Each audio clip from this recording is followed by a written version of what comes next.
PTI ने सोमवार को बताया कि हैदराबाद पुलिस ने तेलंगाना फोन टैपिंग मामले में 2 और वरिष्ठ पुलिस अधिकारी को गिरफ्तार किया है।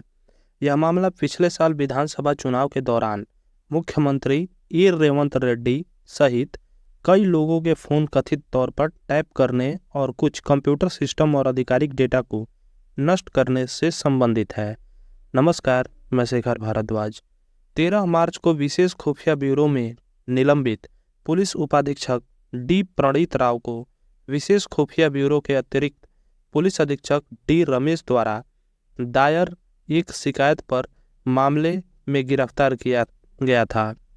पीटीआई की रिपोर्ट के अनुसार पुलिस ने शनिवार को एक आधिकारिक विज्ञप्ति में कहा कि अतिरिक्त पुलिस उपायुक्त तिरुपथना और अतिरिक्त पुलिस अधीक्षक एन भुजंगा राव को प्रणीत राव के साथ मिली भगत के आरोप में गिरफ्तार किया गया है।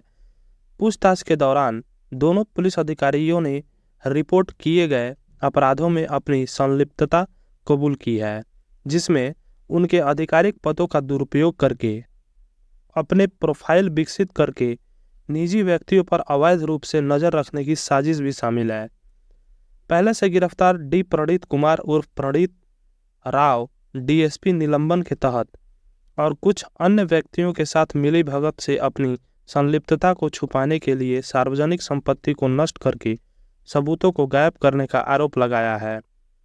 विज्ञप्ति में कहा गया है। द हिंदू के अनुसार दोनों पुलिस अधिकारियों को 6 अप्रैल तक न्यायिक हिरासत में भेज दिया गया है। डेक्कन क्रॉनिकल की रिपोर्ट के अनुसार हैदराबाद की एक अदालत के समक्ष प्रस्तुत की गई पुलिस की रिमांड रिपोर्ट में प्रणीत राव का बयान दर्ज किया गया, जिसमें यह कहा गया था कि यह विशेष खुफिया ब्यूरो के पूर्व प्रमुख टी प्रभाकर राव के निर्देश पर कथित फोन टैपिंग और डेटा को नष्ट करने में शामिल हुए थे। प्रणीत राव ने कहा, प्रभाकर राव ने मुझसे कहा कि मैं फोन टैपिंग में लग जाऊं, वह मेरे प्रमोशन का ख्याल रखेंगे। भुजंगा राव और तिरुपतना द्वारा किए गए फोन नंबर टैप किए गए।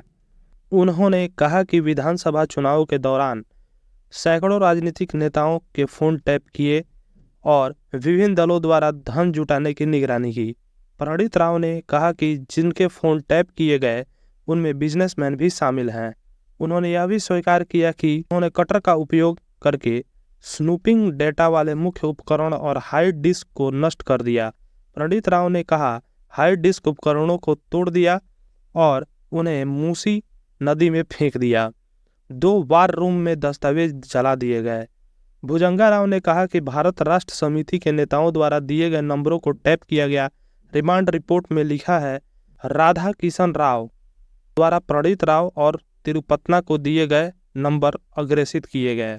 10 मार्च को पंजागुट्टा पुलिस ने प्रणीत राव के खिलाफ एक आपराधिक मामला दर्ज किया, जिसके 6 दिन बाद उन्हें घोर कदाचार और आधिकारिक पद के दुरुपयोग पर पुलिस उपाधीक्षक के रूप में निलंबित कर दिया गया था। द हिंदू के रिपोर्ट के अनुसार डी रमेश ने अपनी शिकायत में कहा कि एक इंस्पेक्टर के बाद में 2018 से 2023 तक विशेष खुफिया ब्यूरो के पुलिस उपाधीक्षक के रूप में उनके कार्यकाल के दौरान प्रणीत राय के व्यवहार का एक चिंताजनक पैटर्न रहा है। उन्होंने आरोप लगाया कि राव 42 हार्ड ड्राइव में डेटा को नष्ट करने और उनकी जगह नई हार्ड ड्राइव लगाने में शामिल थे। रमेश ने यह भी कहा कि राव ने 4 दिसंबर 2023 की रात को कैमरे बंद करके डेटा वाले उपकरणों को नष्ट कर दिया, जिस दिन भारत राष्ट्र समिति विधानसभा चुनाव हार गई थी। पुलिस ने भारतीय दंड संहिता की विभिन्न प्रासंगिक धाराओं के तहत मामला दर्ज किया था, जिसमें विश्वास का उल्लंघन, आपराधिक अतिक्रमण, सबूतों के साथ छेड़छाड़ और आपराधिक साजिश शामिल थी।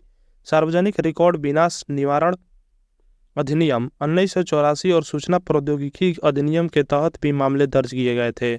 आप सभी को जानकारी कैसे लगी कमेंट करके जरूर बताएं और हमारे चैनल को सब्सक्राइब करें और बेल आइकन को प्रेस करें ताकि जब भी कोई नई वीडियो अपलोड हो आप सभी को नोटिफिकेशन मिल सके। नमस्कार, मैं शेखर भारद्वाज।